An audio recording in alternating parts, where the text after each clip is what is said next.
Então, ó, a Organização Mundial de Saúde, ela padronizou a medida normal da pressão arterial entre os limites de 120, sendo a máxima, e 80 para a mínima. A 140, sendo a máxima, e 90 para a mínima.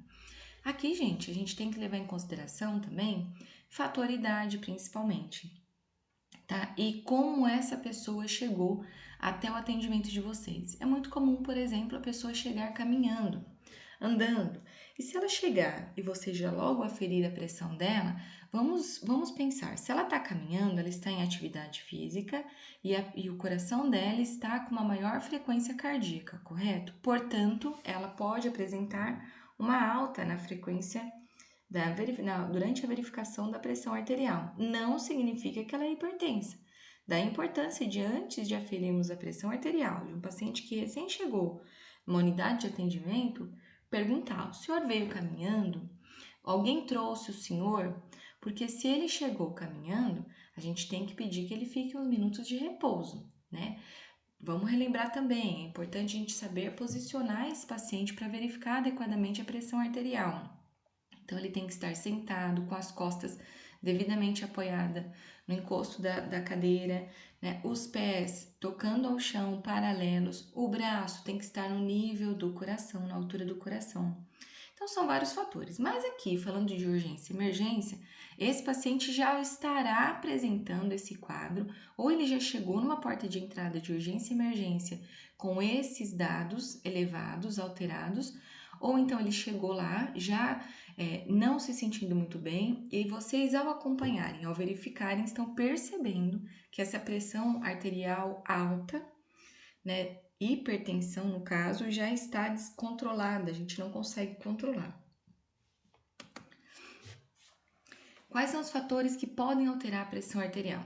Então, dieta rica em sal, porque vai impedir, né, que os rins consigam eliminar volume ideal adequado de líquido circulante. Obesidade, também porque tem alterações hormonais que vão afetar diretamente nossos sinais vitais, principalmente pressão arterial. Tabagismo, estresse, alguns medicamentos, sedentarismo. Por isso que, pessoal, pacientes hipertensos não podem sair por aí tomando qualquer medicamento, né? Não dá para a gente se automedicar e também não dá para nós orientarmos medicamentos para esses pacientes sem devidamente conhecê-los e dominarmos sobre o assunto, né? Primeiro que nós não somos médicos para tratar a patologia. A nossa especialidade é cuidar do ser humano, né?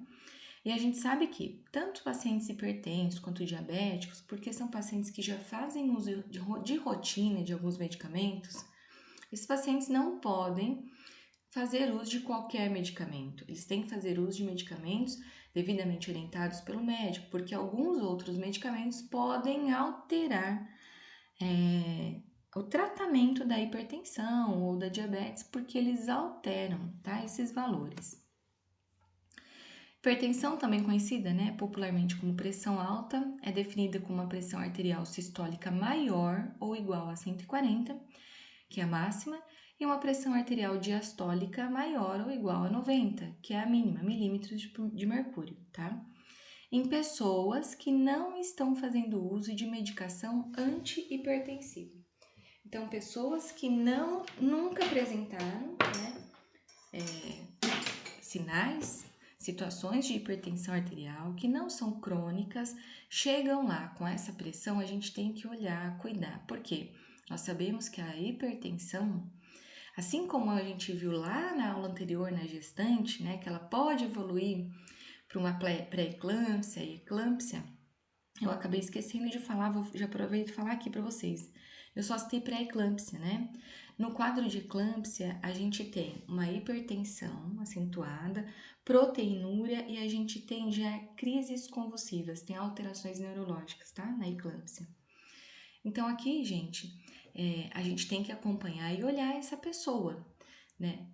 Por exemplo, um jovem. Outro dia eu estava na escola e um aluno, quando eu fui exatamente na aula ensinar a aferição de pressão arterial, o aluno estava apresentando 140 por 90. Detalhe, a idade dele, 20 anos. E aí eu fui conversar, olha, você tá sentindo mal, você tá sentindo dor de cabeça, você tá nervoso, você tá preocupado, você tá com medo, por conta dessa prática que a gente vai desenvolver, ele, não, professor, eu tô normal, não tô sentindo nada, não tô nervoso, não tô ansioso. Então, vamos fazer o seguinte, senta aqui um pouquinho, coloquei ele na posição de descanso, senta aqui um pouquinho, vamos esperar uns 15 minutinhos e eu verifico de novo sua pressão. Verifiquei e a mesma coisa. Conclusão, ele foi direto para o pronto-socorro, né, para ser atendido. Não é normal um jovem de 20 anos apresentar uma pressão arterial nesses valores, né?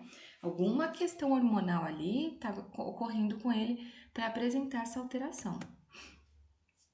A elevação anormal pode causar lesões em diferentes órgãos do corpo, sendo a hipertensão arterial um dos principais fatores associados ao desenvolvimento de doenças cardiovasculares, né, ou cardiocirculatórias, como, por exemplo, a insuficiência cardíaca e a outras doenças como insuficiência renal e acidente vascular cerebral ou encefálico. Então, parece uma coisa boba, a gente vai ver de novo hipertensão arterial, mas olha só o que ela pode trazer como consequência. Por que é tão importante a gente aferir a pressão arterial? Por que é tão importante a gente aferir todos os sinais vitais? E a gente ainda vê pessoas, infelizmente, né, burlando o sistema, ou seja, não aferindo adequadamente os sinais vitais, pulando essa etapa, ou pior, às vezes repetindo um valor de uma tomada, né, de uma verificação anterior. Não pode, tá, gente? São sinais que mostram as condições vitais daquela pessoa. Isso é muito sério e muito importante. O diagnóstico ele é feito através da medida da pressão arterial.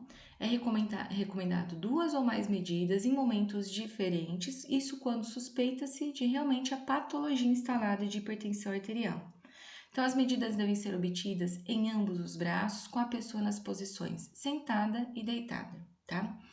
Aquela pessoa que faz acompanhamento na unidade básica de saúde, a gente orienta para que ela vá frequentemente à UBS. Então, que ela vá de manhã e à tarde, 2 horários por dia. Então, mas é importante orientá-la que se ela for sozinha e caminhando, ela tem que chegar, ela tem que se acomodar, ela tem que sentar e aguardar 15 minutos para ser atendida, tá? Medicamentos utilizados no tratamento da hipertensão. Então, a gente usa diuréticos, por quê?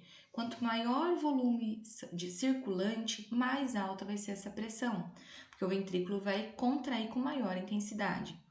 Então, por isso que a gente oferece, os médicos prescrevem diuréticos, para eliminar o excesso de líquido circulante e, consequentemente, diminuindo o volume de líquido circulante, vai diminuir a pressão arterial. Beta-bloqueadores, inibidores da enzima conversora de angiotensina, bloqueadores de cálcio. Então, aqui são todos medicamentos que vão atuar justamente tanto na parede arterial, né, para facilitar esse relaxamento, tá? Como também hormônios que vão atuar com essa função, tá? De manter essa pressão arterial, ou seja, a força com que o sangue exerce contra as paredes da artéria dentro dos limites aceitáveis.